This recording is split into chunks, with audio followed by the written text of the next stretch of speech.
and welcome to another episode of the Dawg On-It Trucking Pawedcast. With that, this episode is a little bit different because we are formally introducing my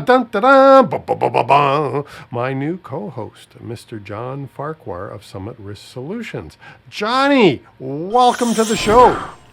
John Farquhar, hey! Welcome to the doghouse. How are you? Well, I'm wonderful. Thanks for letting me come back in again. I didn't even have to pay this time. Yeah, but why not? John, we've got a huge announcement. Yes.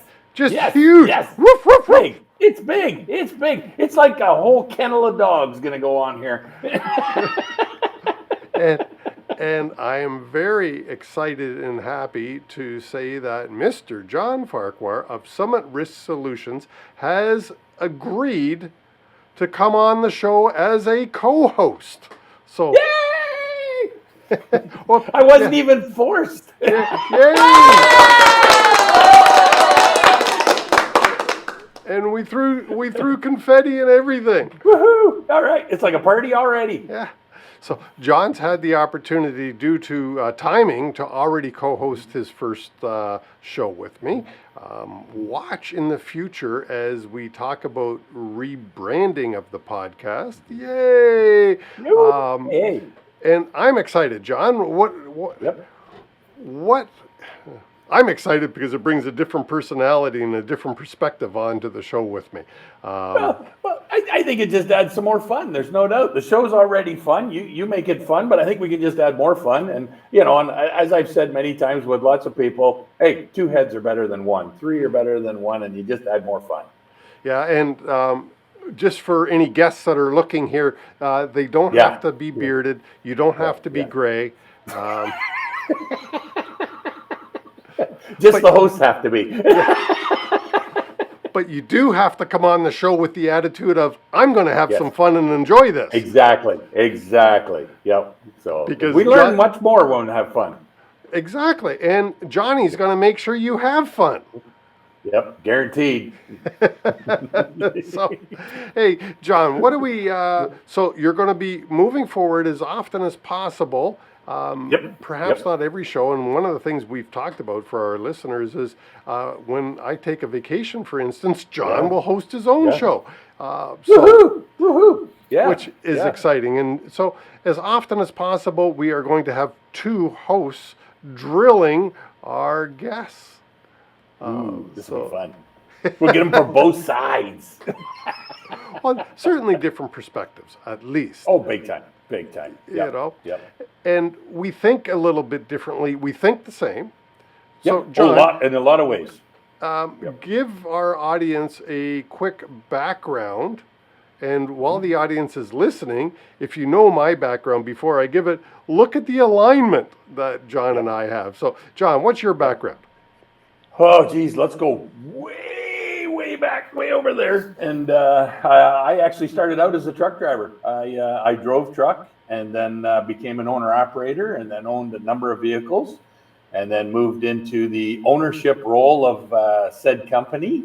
And then when we kind of got out of that, we got into risk management, safety management. Did a lot of that for my own company, but then started doing it for other companies. And then, lo and behold, I got snagged up by an insurance company that said, hey, come on over here and help us. So did that for a number of years and walked away from that last year to say, hey, let's do something different.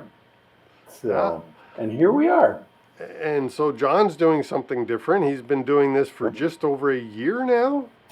Actually just August 4th, August 4th last year is when we launched. And so we're just a hair over 12 months now. There you go. And today's August the 27th. 8th? So when 27th, yes.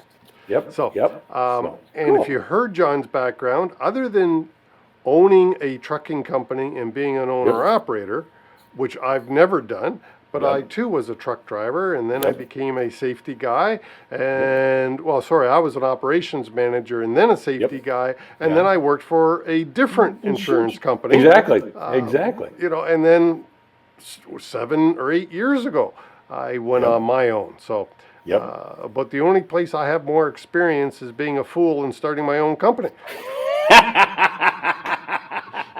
My own consulting company. You started trucking companies way before me. Yeah. But at least the thing was you didn't start that company in the middle of a pandemic. That's what's so much more fun. So Yeah, well, and recently you also moved homes.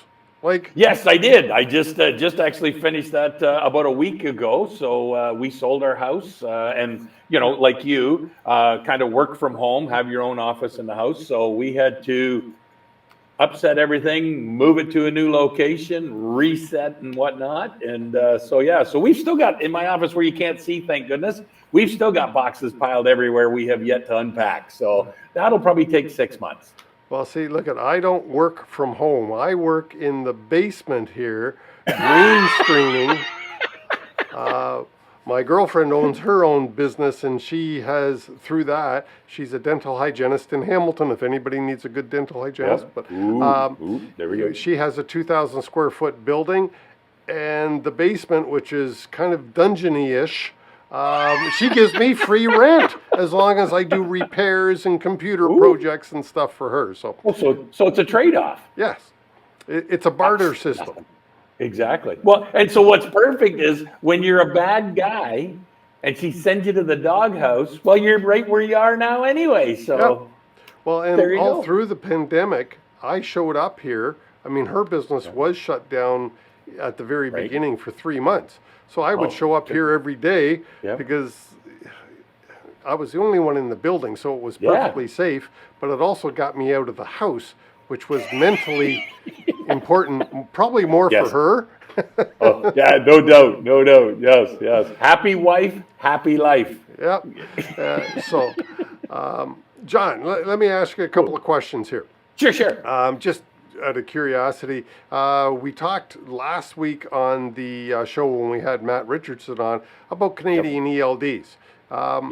What's your take on the fact that Canadian ELDs have to be certified by a third party? Good thing, bad thing, doesn't matter. I think it's fabulous. Fabulous. So, fabulous. It's about bloody time.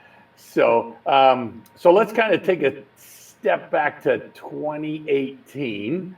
I was working for an insurance provider, and my right-hand man who was working with me, the two of us actually discovered a number of ELD devices that were editable.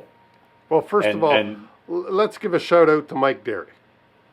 Okay, we can do that. I didn't know if we wanted to mention him or not, but he's an awesome guy. He's an awesome guy. He's an awesome guy. He does a lot of voluntary work for the Hamilton Transportation Club. So, Fleet Safety Council. Fleet Safety Council. Yep. What am I thinking? Hamilton Niagara chapter. Yes, he's fabulous as well. So, a shout out to Mike. But go ahead. Sorry. Him and I had worked together, and we discovered this, and then we kind of blew the lid off of it, shared it with the OTA and some of the transportation associations, and that was long before Canada had their rules in place yet. So this was just shortly after the launch of the U.S. And so taking that and running with it as the associations did, and really put pressure on Transport Canada to say, look, you need to have a certification process. Big plus, much needed. So, and even the industry themselves have said, yes, it's been needed for a long time.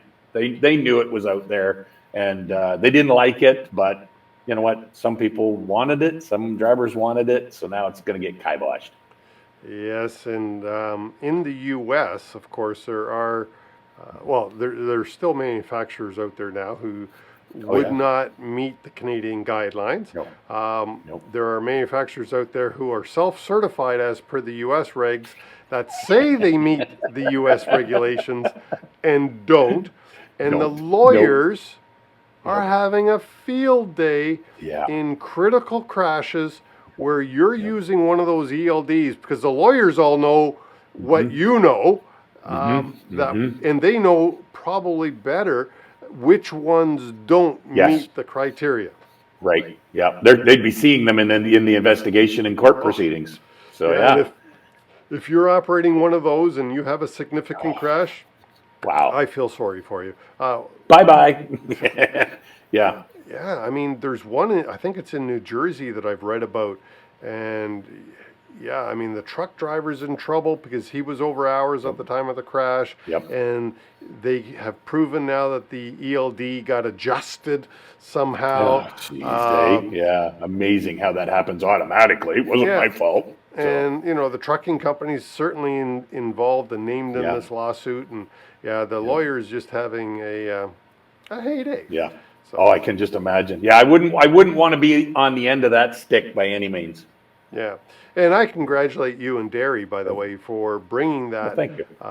Because it was the Guarantee Insurance Company was your Yep. employer at that time, Yep. and you guys raised the flag, and you actually got something done. It turned out that I mean, the Guarantee was the first one to say we won't insure you if you're using Yep. these providers.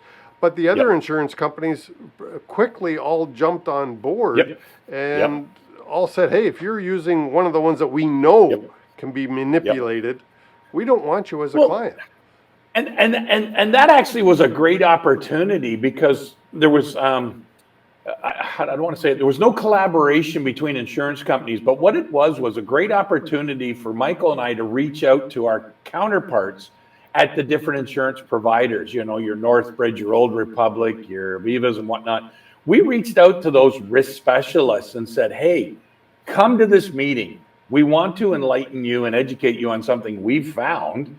And then as well, talk to your clients and get them to show you if their devices are editable or not. And that's how it really helped to kind of expand that, where the other insurance providers, they pumped it up to their underwriting and legal staff. And next thing you know, it's everybody's going, no, you're using this device, we're not interested in insuring you. And that made transportation companies step up and evaluate their own ELD providers a little bit better. Yeah, and how can an insurance company cancel you mid-term? If some of the listeners are wondering, well, you can't just cancel me mid-term for that. They can, because if you are knowingly using a device that can be manipulated, you would be called a moral risk. And if your morality is not very good, insurance companies don't want you and don't need you, quite honestly. Yep. And they can cancel you pretty quickly, but you'll have a 30-day window to go find somebody new. But at the end of that 30 days, you're in trouble. Yeah. Anything else you want to mention before we wrap up? We got a new co-host on the Dawg On-It Trucking Podcast. Woo-hoo. Maybe a new name. Johnny and I are throwing some different ones out. Hey, listeners, if you guys or girls have a suggestion for a name for a trucking risk podcast, type it in the show notes below. Send John or I an email because that would be, we're looking for a new name. All right. Yep. That would be cool. And we talked about the certification of the ELDs. Anything else we need to nail before we wrap this quick, short episode up? So as of today, how many certified ELD providers are on the list? Well, today is August the 27th, the date of the recording, and there is one. And a shout out to Hutch Systems. They are the only one currently. They are Canadian, located in Abbotsford, I believe, if I remember. Abbotsford, BC. Yep. BC. So, Canadian company, yay for Canada. Yeah, and a small company at that. Like, they're not a big player in the industry, but kudos to them for pulling this off. Yeah, absolutely. Several other ELD providers I do expect to be certified. Certainly Geotab, another large Canadian, ELD provider. I'm hoping they get certified. Yeah, me too. You know, I would believe Isaac, another Canadian significant player. I don't know how large they are. They are probably a more premium device supplier. I think they're a little more expensive, but with a lot more tools. Yes, big time. Yeah. Isaac out of, I believe they're Montreal, Quebec for sure. Quebec for sure. Yep. And they're actually marketing big into the U.S. right now. Yeah. So I would expect them to be certified. Are there any other significant? I know Streamline is another Canadian player. They're a smaller outfit. anybody else that you are aware of that's Well, Canadian? I was going to say Big Road, which is part of Fleet Complete. Yes, Yep, sir. they're Canadian. Sorry, Yep. how could I forget our friends over at Fleet Complete, who also own Big Road, both Canadian companies, yes. Thank you. Yep. See, this is why I need a yeah, co-host. yeah. I would have had a terrible omission. Sometimes they're just too darn close. They're in Kitchener, you're in Hamilton. See, it's too close. Well, and Mark Monsignor is I would say a mutual friend. I believe you know Mark. Exactly. Yeah, right? I know Mark White. Yep. So, great guy. Great volume of information that guy spews out. Yes. Man, if I have a logbook question, I usually go to Mark. Oh yeah, he's the guy. Agreed. He's up on all the rules, the regulations, what's going on, and whatnot. So and I guess that's kind of the thing that's surprising, but we don't know the inner workings of the certification process and the lineup and the order that they're coming through and whatnot. But I guess we all just thought it would be like a big funnel and boom, you'd figure the big guys would come out first. But interesting, hey, and a big win for Hutch that they come out first. So we're curious to see who else is coming down. As you know, I interviewed the CEO of Hutch, and Gary Dollywall, and he told me off camera, he had educated me a little bit about the process. They first applied, I believe going by memory here, I think he said January, they first submitted. So it's a long process.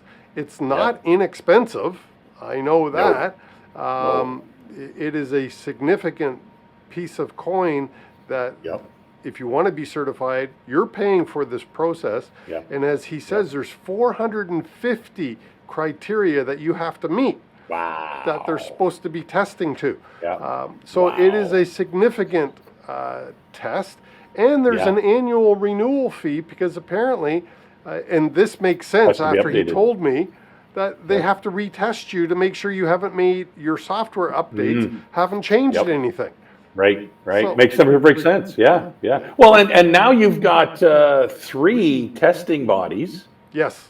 So something I'd be curious to know, and we won't know this till it all comes down, but if you were tested by this certification body, do you still go back to that same one every time for retesting, or would you go to another one, or could you go to another one? That would be interesting to find out down the road.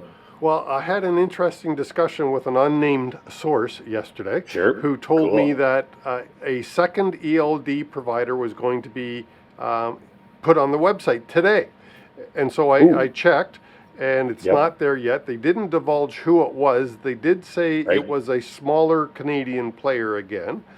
And it was going to be approved by the most recent company. Certifier. And that company's out of Alberta, I believe. Yes. That immediately raised some questions in my mind. If FP Innovations, who was the first and for the longest time the only organization, Hutch applied in January, and it took more than 6 months for them to appear on the Transport Canada's website. How could somebody who was approved, I want to say less than 2 months ago? Yeah, I was going to say the third one was less than a couple of months ago. How could they do the same testing? I don't know. It's just hopefully everything is good and of the same quality of testing. Because it's I honestly forget the Alberta company's name, but it's CSA and FP Innovations are the two that I can remember. The third company in Alberta, honestly, sorry, I forget who you are. I did see it, and I'm happy that there are 3 because hopefully, obviously FP Innovations must have been inundated with applications, and perhaps that's one of the things that's contributing to the significant wait. Because if FP Innovations tests many things, apparently they're not just an ELD testing provider. So you were Googling. I'm trying to scour it up here and see who. Here we go. This is the listing of. No, that's the listing of the approved devices. Well, it doesn't matter, Johnny. Let's wrap this. Well, you know what? Monday, probably when you do the Secrets of Safety Dog on Monday, maybe something will be posted up as to who that second ELD device is. Yes. Okay. That would be cool. I can do it. So you just gave me a shout out. Thank you. Shout out to Safety Dog every Monday, Secrets of Safety Dog, often with a pro tip. Just since you brought it up, I thought. Exactly. Yes. Yes. Well, you got to have, I love it that there's a pro tip. Like this is free information. Why would you not watch the dog going at it on Monday, giving you a free tip? It doesn't cost you a dime. You don't even have to bring him into your business. You don't have to call a consultant. He's going to give you a free pro tip. Yeah, get on it, people. You know, those damn consultants. I know. They're expensive. They're just expensive. Anyway. With that, John, thank you so much. Our big announcement, John's co-hosting the future podcast. I won't say what the name of it is because we're up for suggestions. Yeah. I think that'd be cool. Be neat. We could maybe do a contest out of it. Come up with a new name, Yeah. Let's give a shout out to our buddy Bruce Outridge. Bruce, you got any names for a new podcast name? Exactly. There you go. Cool. And when I say Bruce Outridge, he has John, help me. What's the name of his podcast? Lead Pedal Podcast. Yes, and Lead Pedal Radio. Yes, the real. That's good country music. Oh, good country music. Yep. And he has some different shows on there too as well. I think the Safety Dog is on that every now and then. This podcast does go on his Lead Pedal Radio show at 10 a.m. on Thursdays, along with Stan Campbell's the trucking. What the heck? Truck Talk, isn't it? Isn't that Stan's show? Yeah, trying to remember the name of it now. Gosh, it eludes me. Don't you hate that on a Friday? It's a weekend time. It's like brains aren't working anymore. Yeah. But a shout out to Stan Campbell. He also has a great trucking podcast. Yep. Well, he has a radio show too, does he not? Yes. The Trucker Dog? Truck Talk, isn't it? Damn. See that? Don't you hate that when that happens? Our brains aren't working. Yeah. All right. With that, though, we'll just, it's a Friday. It's, oh my God. We'll just wrap up the show. Lot going on. All right. Thanks, John. Time for a hot dog. We will talk soon, and looking forward to seeing you again on the next recording of the Dawg On-It. Well, sorry, I shouldn't even, of the podcast. Yes, exactly. Whatever it's going to be called, it's going to be fun. You're going to want to be there. Exactly. You're going to hear John and I laugh. Yep. If nothing else.